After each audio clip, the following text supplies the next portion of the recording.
recognized. Yeah. Thank you, Mr. Chairman, and thank you, members of the committee. I'm really here, I hope to talk about the art of the possible. We've seen it done here in the U.S., and we also see it around the world. We happen to work transportation projects and offices throughout the country, work projects international, so we get to see a lot of great examples, and we have those examples right here in the U.S. The bridge that was replaced in Minnesota, the bridges that were replaced here in California, we know how to get things done. The American spirit can really drive work in a fast, efficient way. Interesting, but we have to have those tools. And the recommendations that I bring today are in the drafting of this legislation. We have a safety loop bill currently in place that did streamline a lot of process, but there are steps that we can take. For instance, Mr. Benjamin, Mr. Ray talked about the environmental steps. Those steps right now tend to be lineal. Things can run concurrent. And you need to establish timetables. You establish timetables for those steps in the process, but also allow concurrency versus lineal steps. You'll drive a lot of time out of a project schedule. We also recommend that you bring alternative project delivery as a tool in the toolbox for every project and for every step. And you need to drive that clearly down to the state and local levels.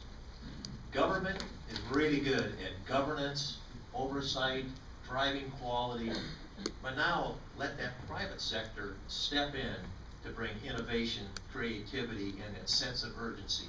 So when we talk about that public-private partnership, yes, we talk about P3s on projects, and they're fine for certain projects, but let's establish this public-private partnership at the top when we're drafting this legislation. So what I would recommend is that your staff, as they're drafting this legislation, clearly work with, if it's a private sector steering committee, I think they'll find there's a lot of solutions coming out of the steering committee, and there's a lot of work that's actually been done the last 10 years. We have ideas that have been created over the last 10 to 20 years that frankly have not been implemented because of government bureaucracy not wanting to listen to the private sector. We have groups like ARTBA, AGC, AASHTO, and I can name various associations. A lot of great ideas. Let's implement those ideas, but make sure that the staff, as they're drafting this legislation and this bill, that they really put some teeth that'll drive government agencies to operate, hopefully, more efficiently. Design build is one of those methods within alternative project delivery. And with design build, again, you bring this concurrency of project delivery. We've seen numerous examples taking 30 and 40% of the time out of projects by bringing this concurrency. I think finally, I'd like to close that for projects to be delivered, you often need a champion. Mr. Benjamin mentioned having a lead agency for environmental. For environmental reviews, let's have that lead agency be that champion to help drive that process. Even for local projects, you often need a public champion as well as that private champion and that political champion. Not sure you can get that in the bill, but oftentimes it takes those individuals with some backbone to drive these projects through the process. So those are my Thank you for your comments, and we'll get back to you. We've got Mr. Craig Denisoff, and he is with Westervelt Ecological Services. Welcome, sir, and you're recognized. Thank you, Chairman Micah. Thank you, Congressman for bringing us out here. We really appreciate it. I'm Craig Denisoff with Westervelt Ecological Services. We're a habitat restoration and mitigation banking company here in the Central Valley. We have projects up and down the Central Valley, as well as the southeastern United States, including in the fine state of Florida. I'm here, though, representing the National Mitigation Banking Association.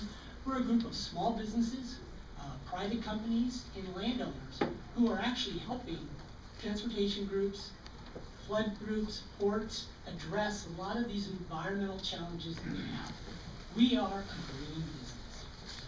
What mitigation banking is, and many of you are familiar, it is where large sites are restored, protected in advance of impacts either to wetlands or endangered species habitat, of which when people have impacts to those types of habitats, they can come to a bank and buy the credit. So rather than a transportation agency or a port having to go out and do this work themselves, they can actually go to a pre-approved bank and buy the mitigation. This makes it easier on them in terms of there's lower costs associated because we have economies of scale by doing larger projects. We have more timely availability of permits, so folks don't have to go through and get a mitigation project permitted along with doing a permit for a transportation project. And probably most importantly to all the agencies and groups doing transportation, we provide severance of liability. That means the port, those transportation agencies are no longer on the hook to make it work. And one of the dirty secrets in this industry is that a percentage of our business, and I won't say how much, but maybe probably in the 10 to 20% range of my yearly business comes from projects that fail. That means someone's gone out and spent hundreds of thousands of dollars to see their project fail, and then they're on the hook to replace it. When we do a mitigation bank, we as private landowners and private businesses take on that responsibility. Now, this has worked very well. By the way, I want to mention that we're private businesses. We get no monies from government. We get no grants. We do this work on our own, and we've actually brought in private investment. Tens of millions, if not hundreds of millions of dollars have come into the U.S. economy for a green business. Again, no public monies for grants are spent on our industry. Now, one of the great things about this business is while we provide services to the development industry and the business community, we also are a very green industry. Our product has been recognized by the National Academy of Sciences, by the Society of Wetland Scientists, as the best way to address mitigation impacts. But one of the things that I actually want to bring back to this committee is we've enjoyed a great deal of congressional support, and our industry actually is one of your success stories. Congressman Schuster's father, I believe, was one of the precursors of supporting this industry. And we actually enjoy a preference in T21 for mitigation banking. So that means if there's ever federal money spent on projects, they are to be used for, they first need to look at mitigation bank. It's also addressed in WRDA and for military installations. So this is really, our industry is really related to directly to Congress's actions. But even with all of the success we have a lot of challenges, very similar to the folks at this table. One of the things that we're asking for is we have currently a preference in the transportation bill for mitigation banks. We would like to see that continued, but we would like to see a focus on private mitigation banks. The reason being is, I'm sure people in the audience have the same experience. There's nothing worse when you're competing against the public sector. Your tax dollars are going to people to compete against you. And that takes dollars away from the private sector. It also often done at higher costs. And banks are typically cheaper. Most states, like Florida, there's a preference to look at banks, private banks first before they use the public sector banks. And again, anything we can do to promote this private banking industry, you'll promote competition, you'll lower unit costs, and there'll be cheaper costs spent by transportation agencies, by ports in the long run. Secondly, being here in California, we know that you can't turn around without stepping on an endangered species of some kind. One of the things that the previous transportation bill didn't really envision was endangered species mitigation, what we call here in California conservation banking. In California, we have about 70 to 80 conservation banks. The rest of the country has about 5. Well, let me tell you, I spent a lot of time in Arkansas, the Southeast, and those folks deal with just as many problems with endangered species permitting as we do here. And they don't have this tool. There they have to go through the year, if not 2, of trying to get through the permitting process, rather than be able to go directly to a conservation bank that people can do here in the Central Valley. So we would like to see that included in transportation reauthorization. Another area that's important to us, and we are a business, and we're a small business, but unfortunately, we're a land-based business. So that means we work with a lot of ranchers, farmers, duck club owners to actually implement projects. The problem is when we do our projects, even though we're land-based, we get taxed at ordinary income rather than capital gains.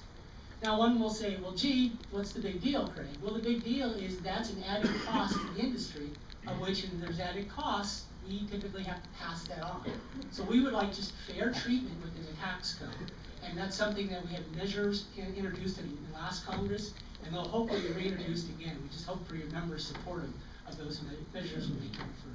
And finally, the last thing we ask for is assistance in oversight of the Clean Water Act and Endangered Species Rules and Regulations. One of the challenges is that even though we're a green industry and we're creating habitat, sometimes it's hard to build a mitigation bank and protect wetlands and endangered species habitat as it is to build a parking lot.